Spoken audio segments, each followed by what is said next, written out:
Thank you, everyone, for joining us today. My name is Michael Vargas. I'm a business consultant who works with organizations to create collaborative and productive team cultures.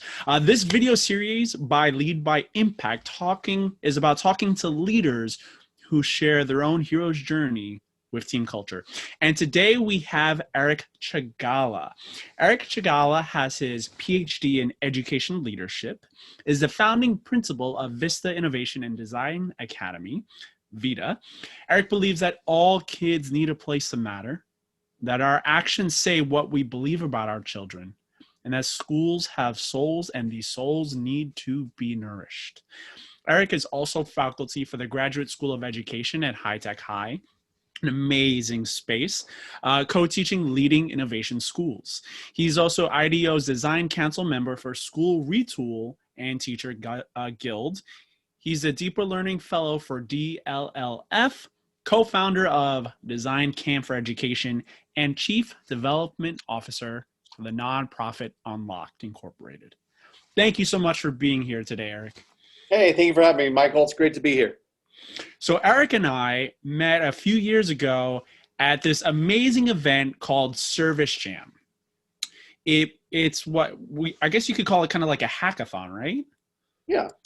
It's a hackathon for designers using the service design processes to try to solve problems. And the one thing that I remember about Eric, not the one thing, but one of the biggest things that stood out was his energy. He had such tremendous energy. There's 40 or 50 people at this event. It was for a whole weekend, and just this big smile, genuine ear to ear, because of all the people coming together to collaborate, to create something brand new. And he really was a big energizer of that experience. So Eric, can you tell us briefly, I said all the words, but tell us a little bit about what it is that you do. So I am a middle school principal. And so I think we all remember middle school, the most important 3 years of a child's life, like maybe not SAT wise in terms of like junior of high school, but in terms of like surviving and becoming a human being and all the issues of the physical and social and other developmental changes. Most important 3 years of a young person's life. Excellent. I mean, the work that you do is just incredible. And so for you, because you work with a lot of teachers, you work with a lot of just communities in general, what do you think people really want when they're part of a team, right? A team culture. What is it that they're looking for? I know it's many things, but what's one of the main things you think people are looking for in a team culture? So I think there's like different elements of culture, like when we look at organizations and teams. And so I think three key things that people want when looking at like dissecting culture is around like an organizational aspect of culture. They want to know like the why of the work. They want to believe in something. They want to be connected to really deep meaning work. Second, I think like institutional aspects of culture. They want to know how things operate, and so the operations and know what to expect, not be caught off guard, and to be able to plan. I think it reduces anxiety and increases cheerfulness and productivity. But then also the relational aspect of organizational culture, where they want to be known. Gallup even does, they call it the Q12 assessment. And it's about organizational culture and how people fit in and the 12 most important things to employees. And one of the questions that they actually ask is, do you have a best friend at work? And so that relational aspect of being known, having at least a person that you're really connected to, but then also like being understood by the leaders and how things operate. So I'd say institutionally, organizationally, and then also relationally. In my head, I'm thinking the why, the how, and then the who. Like, why are we really doing this? How are we actually going to do this? And who's a part of this? Like deeply understanding who these people are. And so as a leader, what's a challenge that you've had when it came to like working with a team culture? So we're sort of a unique story, but I think it can be applied like even outside education, where we're a turnaround effort. And so took quote unquote traditional school or traditional organization or business model and turned it into something new, more modern, edgy, really looking at trying to create some new opportunity. And for us, that's with kids and their futures. In business models, that looks a little bit different. But I think the culture element that we've fought with that is, and it's a great battle, ongoing battle, is you had a group of people who had an initial vision, and so that why part, and created the how part, and we were the we part. And as time has gone on, because we're 7 years into the work that we do, a lot of people have left, they've retired. We encourage people to aspire towards their best future self. So they go on, they promote, they move out. And as the flood and the tides of new people have come, the culture challenge has been to prevent the erosion of what we've set up. And so being mindful of new people bring new talents, new perspectives, new hopes, new opportunities, and you want to incorporate that so that they're part of the fabric of what we do and the beauty and the love of it. But at the same time, holding on to what the community expects and wants from us, as well as what we were founded on and what we believe in originally. Right, holding to the vision and the mission, when now over time there's new people coming in who may have different visions and may have different missions. And so how do we still hold on to that true north that we're trying to hold off to as a school? Yeah, and even not so much like their own their visions and missions, but even like translating ours into a way that they can understand. So we say X, but they think it means W, and then we wind up as an organization doing Y, and then what? It's like conflated, and nobody's happy. So how do we take the talents and the energies and the inspirations of people who come in and accurately translate to them what we're about, and then apply what they can add to the organization to continue to move forward, but without losing sight of who we are. Right. Okay. Got it. And what do you think are some of the problems that causes? It can cause us versus them. It can cause people seemingly favorites. It also, trying to be very careful with my words here, can cause a generational thing. So as, especially as we're 7 years in, 8 years with planning. So that's nearing a decade. You're starting to pull from different generations, and there can become like the cliques, just age-based cliques because of interest, or, this group of people in the middle are getting married and having babies. And so like they're on life's journey together. And so they automatically connect. Then you got the babies who are just like fresh ducklings out of the pond. And then you got people who are more veteran and seasoned and, beyond those elements. And so how do you make sure that the ducklings aren't like looked down upon for youth and inexperience, and we're appreciating and making sure we're not losing the expertise and the wonderfulness of the veterans, and also tending to all the life changes of the people in the middle. So I think, and I would imagine that's like any small to medium based organization that has close bonds of like trying to keep everyone tied in together. And you're definitely hitting on a big point of many points that you're making, but the intergenerational challenges are real, right? People just view things in different ways, and it's not that it's bad or good, it's just different. And so that difference can really be a challenge for ways to figure out, okay, how can we come together despite those differences? So one of the things I'm hearing from you is this idea of it can kind of create like there's subcultures in the culture, and then how do we bring all of those into the overarching culture as well? And so what was some steps that you started making to help bring these different cultures together? One of the things that we did is an activity around, so I mentioned Gallup's Q12 survey, and the questions are out on the internet, easy to access for anybody.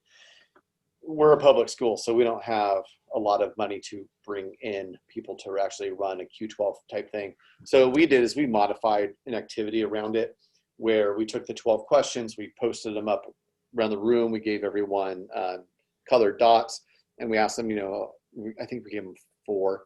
And so of the 12 different items, where are the ones, what means the most to you was one color. Where do you wish we would do better was another color. And then where do you want to be? And so we were able to then apply those and look at the trends because it's common trends with people. Some aren't as common, some are. With some subgroups, like having a best friend at school or work makes more sense than for some other people.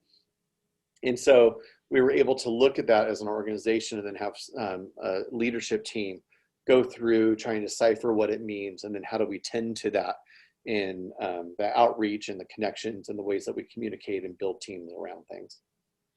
So it sounded like the first step you did was kind of get a read from everyone, right? Where is the team at? And then using that kind of, like you said, the hot spots to be like, okay, let's dive more into this. Let's dive more into that, because that's where the collective was. Yeah, and we try to use, the reason why I mentioned the Gallup Q12 is we wanted something that was scientifically based, something that made sense, that's been vetted in terms of important topics in industry, versus us just sort of inventing with our own bias of what we think is important or where we would lay things out. So I like starting with that structure and then going from there with the way that we were able to apply it in a small group. So what were some of the positive changes that came out of that?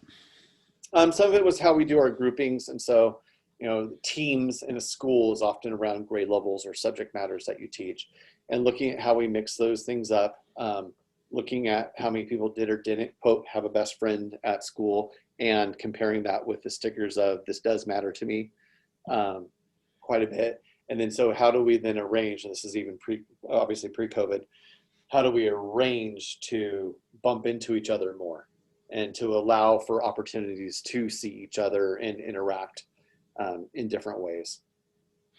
Right. So finding different ways that the team, the community can come together, right? Even in the smallest of ways. I remember I was playing with, I had a bunch of friends over for cooking, and I know it's going to sound silly, but I made sure that they had to, because everyone had kind of like a little recipe to work on, and then we bring it together for the main recipe. But I made sure that they all had different ingredients that they had to share with the other people. So they had to actually like bump into other groups of people and like get connected. And it's those little things that can make such a huge difference. Mm-hmm. Yeah, it's super important. And how do you feel like you've grown from that experience? Like, what did you take away? How have you become from that? So I think it's really, and I'm looking over on my other screen at some of the results. And one of the questions for that Q12 is, I have the opportunity to do what I do best every day. And that was the top ranked thing. Like 34 out of 36 people said that they have the opportunity to do what they do best every day, which is fantastic. And so how do we hold on to that? So sometimes as leaders, when we do things and we do things and we do things, sometimes we think like, oh, we need to change it up. We need to mix things. It's like, clearly the structure that we've set up to enable people to be able to have the opportunity to do what they do best every day, we don't want to mess with that, right? But then our lowest scoring one, 8 out of 36, someone at work talks to me about my progress. Oh, so that is something that people want more of. And so it's part of the culture, because we're very non-micromanaging, we've hired you because we expect this from you, and so go do it. And so, it sort of goes to the line of people have the opportunity to do what they do best every day, because that's what we hired you for, so go and do it, and we're not going to manage you on it. But then there's like so much unmanagement that they feel like, well, no one talks to me about how I'm doing with it. And so we're trying to work on that aspect. And how do you do it without being a microcontroller? Right. And it's so funny how it shows up for so many of us, where sometimes our strengths then can create some of the challenges that we have. Yeah. And I think that's a great insight of, okay, we do this really well, and what are the consequences, like the positive consequences, but then what are we missing? Mhm. And so now with that other end, it's like, okay, how do we swing this pendulum so it's in the middle rather than too far left or too far right? Yeah. Yeah. Brilliant. I'm excited for you guys to continue to work on that. And I really appreciate, by the way, how diligent you were about, okay, let's get something outside of ourselves to bring in so we can really get a bird's eye view of what's going on with our team, right? What's going on with our culture, and what can we do outside of our own biases that happen every day Hmm. to really make sure that we get to the thing. And it's like you're starting to really get to that thing. Yeah. Oh, Thank lovely. you. See, this is why I'm so happy that you're here, Eric, because you really put in the efforts. Like, you're someone who brings in a lot of energy, but also I think you bring in so much consideration Mm. with the people that you work with and trying to make it an environment that is working well for everyone. So I just want to say a big thank you for that. So Eric, where can more people go to learn about you? Well, I got a website. So Do tell. Chagala.com. There's nothing to buy on it. So like that's great, right? But it talks about like some things that we talk about, some of the writing that has taken place around our organization, other things. Right. So So that's like pretty cool. lessons learned and things like that. Yeah, yeah, yeah. So that would be ERICCHAGALA.com. Yep, nothing to buy. Nothing to buy, Nothing to buy. but plenty to learn. Amen, brother. Hey, hey. Well, again, thank you so much for you sharing your expertise and your time with us. I really do think people are going to get a lot out of this, of really trying to figure out, okay, what can I, like, you gave such a clear, tangible thing that people can do to try to help their team culture. So thank you so much for that. And folks, if you'd like to hear more about leaders or learn about team culture, you can visit us at leadbyimpact.com. Thank you so much and have a great day. Thanks, Michael. Thanks, Eric.